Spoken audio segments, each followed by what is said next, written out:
পরম প্রেমময় শ্রী শ্রী ঠাকুরের রাতুল চরণে আমার শতকোটি প্রণাম। জগৎ জননী শ্রী শ্রী বড়মার রাঙা চরণে আমার প্রণাম।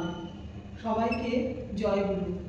আমাদের পরম আরাধ্যা জগৎজননী শ্রী শ্রী বড়মার 133তম শুভ জন্ম মাস চলছে। আমি আজকে বড়মার জন্মদিবসে বড়মা সম্বন্ধে কিছু বলার চেষ্টা করছি। শ্রাবণের এই মেঘমেদুর দিনে যখন আকাশ ঘিরে মেঘের খেলা, ঠিক সেই সময় এক পরম চেতনার জন্ম হয়। তিনি হলেন আমাদের পরম আরাধ্যা জগৎজননী শ্রী শ্রী বড়মা।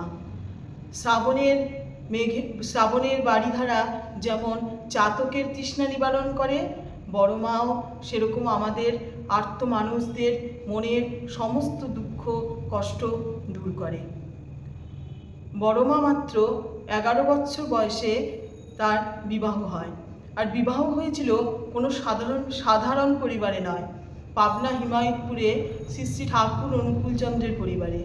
সেই পরিবার অন্য আর সমস্ত পরিবারের থেকে একদমই ভিন্ন ছিল। সেই সময় ঠাকুরের কাছে অগণিত ভক্তের আগমন, এদিকে সংসারে অভাব, কিন্তু বড়মা কখনো ক্ষুণ্ণ হননি, কখনো ঠাকুরের কাছে অভিযোগ করেননি। তিনি হাসি মুখে সমস্ত কিছু সামলেছে। সেই সময় বড়মা শুধু একজন গৃহিণী ছিলেন না, তিনি হয়ে উঠেছিলেন এক মহাশক্তি।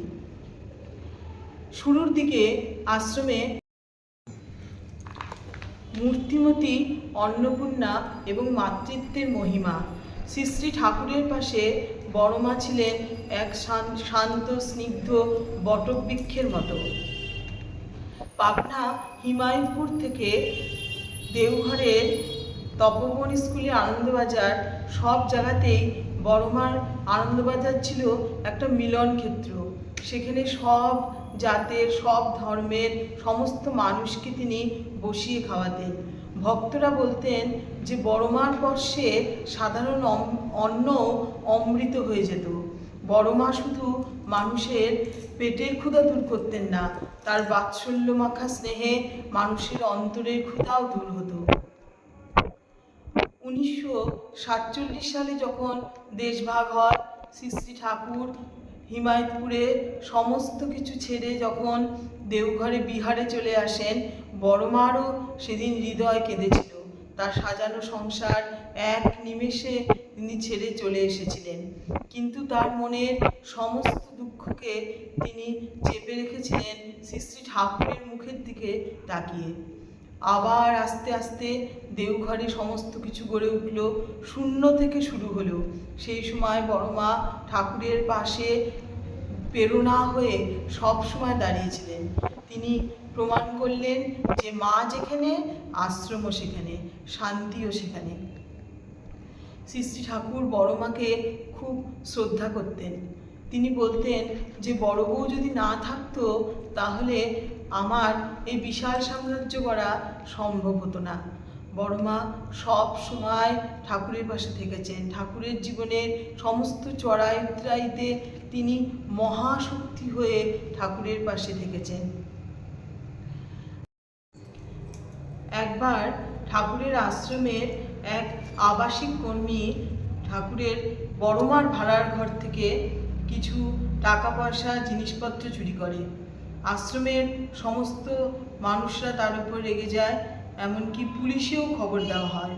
কিছুদিন পরে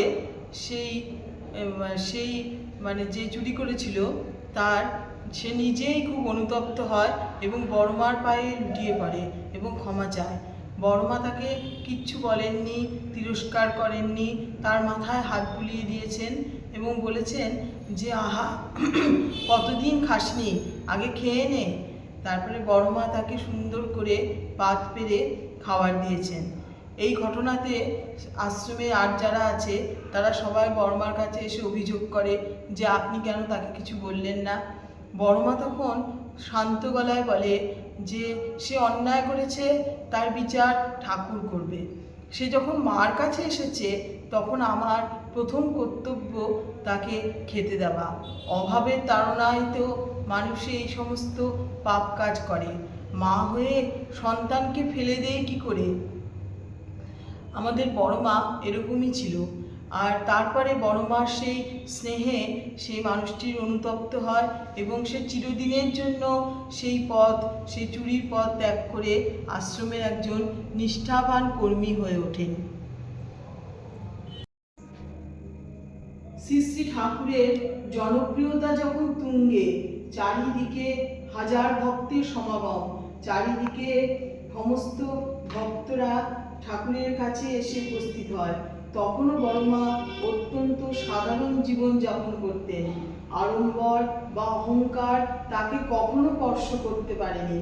অত্যন্ত বিনয়ী, শান্ত ও নম্র স্বভাবের এই মহিষী নারী সবসময় সাদা লাল পেরে শাড়ি পরতেন, কপালে বড় করে সিঁদুরের টিপ পরতেন এবং একদম সাধারণ সাধিকার মতো জীবন যাপন করতেন। শ্রী শ্রী ঠাকুরের আদর্শকে ধরে রাখা, শ্রী শ্রী ঠাকুরের ধর্ম, কৃষ্টি ও যজন যাজন ইষ্টভীতির নীতিকে দৈনন্দিন জীবনে কিভাবে নিখুঁতভাবে পালন করতে হয় তা বড় মা নিজের জীবন দিয়ে দেখিয়ে গেছেন। ঠাকুরের চরণে তার ভক্তি ও সমর্পণ ছিল অতুলনীয়। শ্রী শ্রী বড় মা ছিলেন এমন এক প্রেমময়ী মা, যার কাছে গেলে জগতের সমস্ত দুঃখ কষ্ট নিমেষে ভুলে যাওয়া যেত। তিনি মুখে উপদেশ কম দিতেন, কিন্তু তার জীবন দিয়ে সেবা ও ত্যাগের মহত্ব শিক্ষা দিয়ে গেছেন।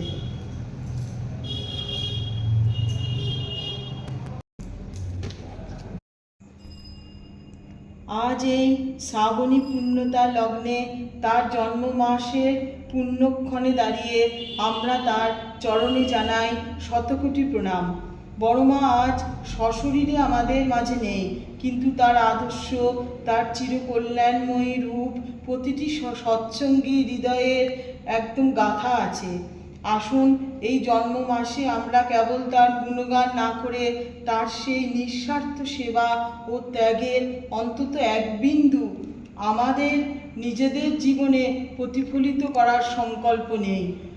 তোমার আঁচল পাতা ছিল গো মা সবার আশ্রয়ের তরে, তোমার স্মরণে পূর্ণ নামুক প্রতিটি ভক্তের ঘরে। জয় গুরু। সবাই ভালো থাকবেন।